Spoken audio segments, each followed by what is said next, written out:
Olá, prezados alunos, tudo bem? Para iniciarmos essa aula de revisão, vamos relembrar a teoria clássica de Fayol com ênfase na estrutura. Enquanto a administração científica de Taylor focava a produtividade do operário, a teoria clássica da administração de Fayol focava a eficiência por meio da estrutura organizacional. Henri Fayol, um engenheiro francês, foi um dos principais personagens da teoria clássica. A organização deve ser dividida em departamentos, cada qual representando uma função organizacional. E para Fayol, a organização tem 6 funções básicas a serem exercidas, sendo elas funções administrativas, técnicas, comerciais, financeiras, contábeis e segurança. Fayol levou a ciência da administração para o nível de direção da empresa, apresentando como um processo administrativo pode ser separado em áreas independentes e responsabilidades, princípios e funções. Para Fayol, a primeira condição inerente ao chefe de uma empresa era o de ser um bom administrador. Conclui-se então que Fayol teve um papel fundamental para o desenvolvimento da administração, como ciência, pois para Fayol a administração era um modo de governar ou gerenciar um negócio público ou privado, fazendo o melhor uso possível dos recursos para assim alcançar os objetivos da empresa. Vejamos agora um quadro comparativo.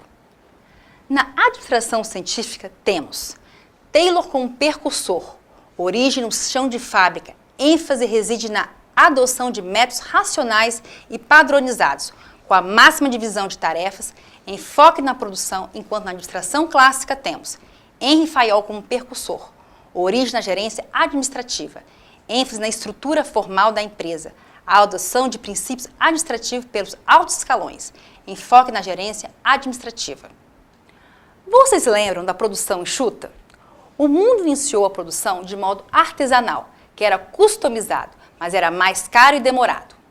Ao longo dos anos, a administração científica, juntamente com Ford, introduziram a produção em massa, que era uma produção com itens iguais e altos volumes. A Toyota, empresa automobilística japonesa, visando se manter competitiva no mercado, criou um modelo híbrido de produção chamado produção enxuta.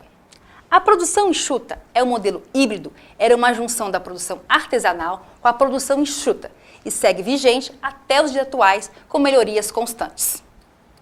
Vamos conversar agora sobre a escola humanística da administração.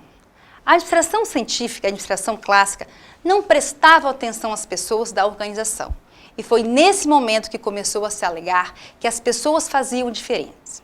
Foram vários autores que pesquisaram a motivação e seus componentes. Para a aula em questão, nós iremos discutir alguns dos mais conhecidos na literatura, que são Herzberg, McClelland, MacGregor e Maslow. Herzberg criou a teoria dos 2 fatores, ou seja, ele estabelece 2 fatores que explicam o comportamento humano. São eles fatores higiênicos ou extrínsecos ao ser humano, fatores motivacionais ou intrínsecos ao ser humano. Os fatores higiênicos são os que se relacionam com o meio ambiente, ou seja, ao exterior, ao ser humano. São os fatores relacionados com o meio ambiente do trabalho, logo são de responsabilidade da empresa e estão fora do controle dos funcionários. Os fatores motivacionais, por sua vez, são relacionados ao conteúdo do cargo, à natureza das tarefas inerente a ele e estão sob o controle do funcionário, pois envolve o sentimento de crescimento individual, reconhecimento profissional e necessidade de autorrealização. Abraham Maslow criou a hierarquia das necessidades, também chamado de pirâmide das necessidades humanas. Estabelece 5 níveis de necessidades. Na base da pirâmide, tem as necessidades básicas e no topo as necessidades de realização.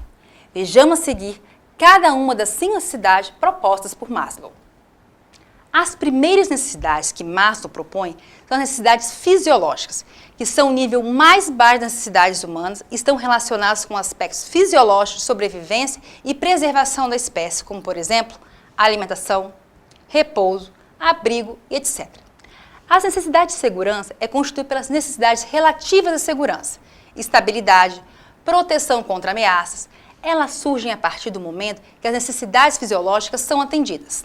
As necessidades sociais surgem da completa satisfação das necessidades fisiológicas e de segurança.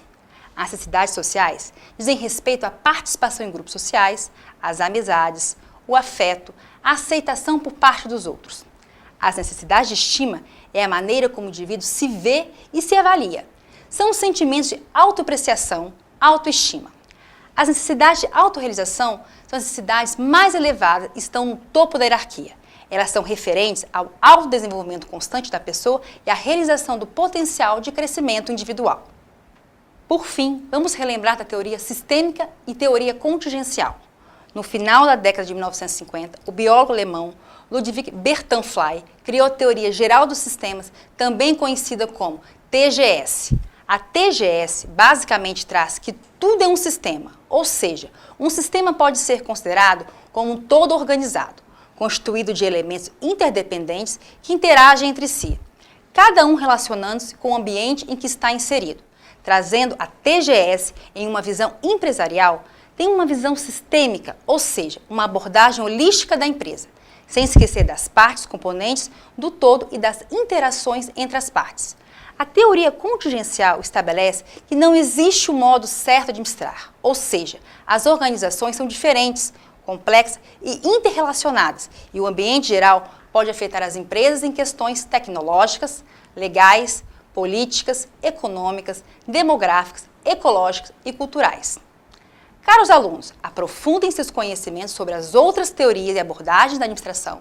Vimos ainda em nossas aulas a administração por objetivos, visão neoclássica, teoria burocrática e estruturalista, a abordagem sistêmica e contingencial e a qualidade intrínseca no sistema japonês de produção. Se ficarem com alguma dúvida, temos equipe de professores para te atender.